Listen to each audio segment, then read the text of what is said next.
Imagine you just crossed the finish line. $1 million sitting in your account, your name on the list. You made it. Except here is the thing nobody tells you. That list has levels you have never even heard of.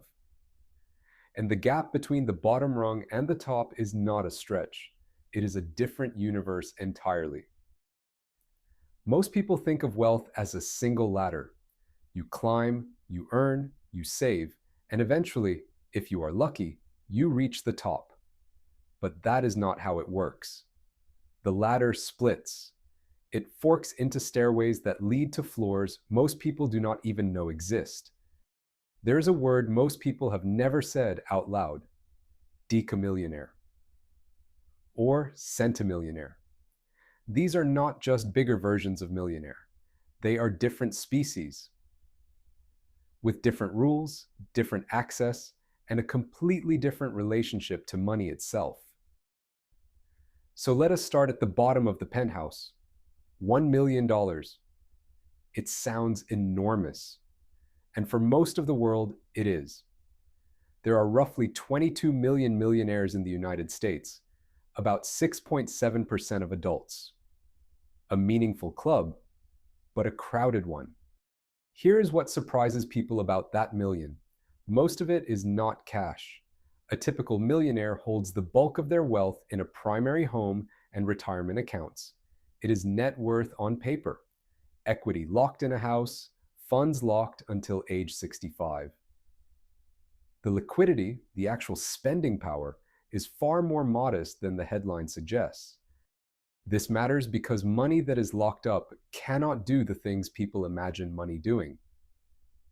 You cannot deploy it. You cannot use it to make more money in the ways the wealthy do. A millionaire is asset rich and often cash constrained in ways that would genuinely surprise you. Now, step up to the next floor, $5 to $25 million. This is what wealth researchers call the very high net worth tier. There are roughly 1.1 million American households here. The lifestyle upgrade is real, but the more important shift is psychological. For the first time, work becomes optional.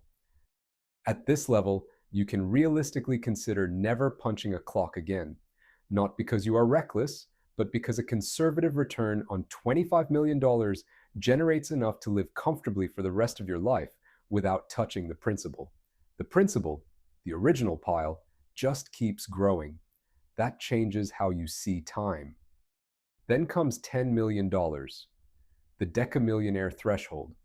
This is where access starts to open in ways that feel almost unfair to describe. The most powerful investment vehicles on earth, top-tier hedge funds, typically require a minimum buy-in of $5 to $10 million.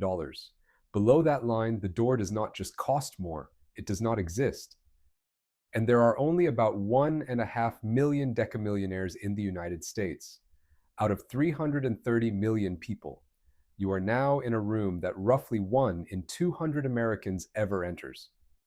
But even that room has a ceiling. Above it sits $30 million, the threshold for what the financial world calls ultra-high net worth. At this level, something structurally different happens with how wealth is managed. Roughly a quarter to a third of assets flow into alternatives: private equity, hedge funds, direct deals in companies before they ever hit a public stock exchange. These are investments that do not appear in any brokerage app. Private equity means buying ownership stakes in companies that are not publicly traded, deals that are invisible to ordinary investors and gated by both capital and relationships. Globally, about 392,000 people have cleared $30 million. That is 0.003% of the world's adult population, controlling more than 13% of all global wealth. The math alone should stop you for a moment. Now we arrive at the floor that most people cannot even conceptualize. $100 million. The centimillionaire. There are only about 28,000 of these individuals on Earth. The entire population would fill a small college town. Here is the thing that makes this number genuinely strange. A centimillionaire's wealth, at a completely ordinary 3 to 5% annual return, generates between $3 and $5 million per year in passive income. Passive income means money earned without working. Interest, dividends, rents, returns on investments that move whether you are awake or asleep. In a single year, a centimillionaire earns more in passive income than most millionaires are worth entirely. That sentence is not hyperbole. It is arithmetic. And it illustrates why these levels are not just quantitatively different, they are qualitatively different. The United States has about 9,850 centimillionaires, more than any other country on Earth, and the number is growing fast. Forecasts suggest the global centimillionaire population will grow by 55% over the next decade, reaching roughly 43,000 by 2034.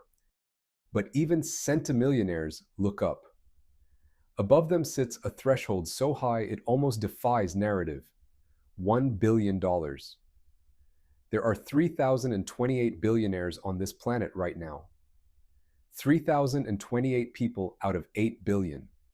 The world's billionaires collectively hold about $16.1 trillion. To get a sense of that number, the entire United States federal budget for a year is roughly 6 to 7 trillion. Billionaires as a group hold more than twice that. And that wealth is not sitting still. In 2024 alone, billionaire wealth grew by more than $2 trillion. That is roughly $5.5 billion added every single day, not earned in any traditional sense, accumulated through ownership and compounding while most of the world worked a full week. Elon Musk's net worth crossed $400 billion in late 2024. That means he was approximately 400,000 times wealthier than a person with exactly $1 million. Not 400 times. Not 4,000 times. 400,000 times. Say that number slowly and it stops making sense in the best possible way. This is where the concept of compounding becomes almost terrifying at scale. Compounding means your returns generate their own returns. Wealth growing on top of wealth exponentially, not linearly. At the millionaire level, compounding is a helpful tailwind. At the billionaire level, it is a force of nature. And this separation has consequences. The top 1/10 of 1% of American households own more wealth than the bottom 80% combined. That is not a political statement. It is an accounting one. The numbers simply do not distribute the way most people picture them. So what actually separates these levels beyond the dollar amounts? It is not lifestyle, at least not after a certain point. It is access and optionality. At 1 million, you have security. At 10 million, you have freedom. At 100 million, you have leverage, the ability to shape outcomes, fund ideas, open doors that exist for almost no one else. At 1 billion, something different happens altogether.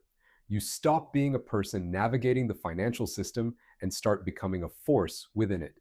Decisions made at that level ripple. They move markets, influence policy, reshape industries. Wealth at that scale is not just personal, it is structural. And yet, and this is the part that quietly reshapes how you see all of it, only about 1 in 7 millionaires inherited their wealth. The majority built it from scratch in a single generation. The entry point to this world is not a last name. It is a compounding of decisions, luck, access, and time. That does not make the climb easy or equal. Access to the right investments, the right networks, the right information. These things are not evenly distributed. The gap between a millionaire and a centimillionaire is not just a matter of working harder or waiting longer. The rules themselves change at each level. Which brings us back to where we started. That moment of crossing the finish line. $1 million. The confetti. The feeling of arrival. And now you know what you did not know then. The finish line was the entrance. The first door of a building with floors that stretch so far upward they disappear into the clouds. The single insight at the heart of all of this is not about envy or aspiration. It is about structure.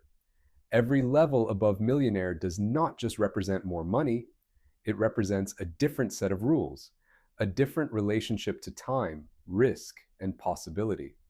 Money past a certain point stops being a number and starts being a system. You came into this video thinking about wealth as a spectrum, a long line from broke to rich. What you are leaving with is something more unsettling and more clarifying than that. Wealth is not a line. It is a series of locked rooms, each one invisible from the room below. And now, at least, you know the rooms exist.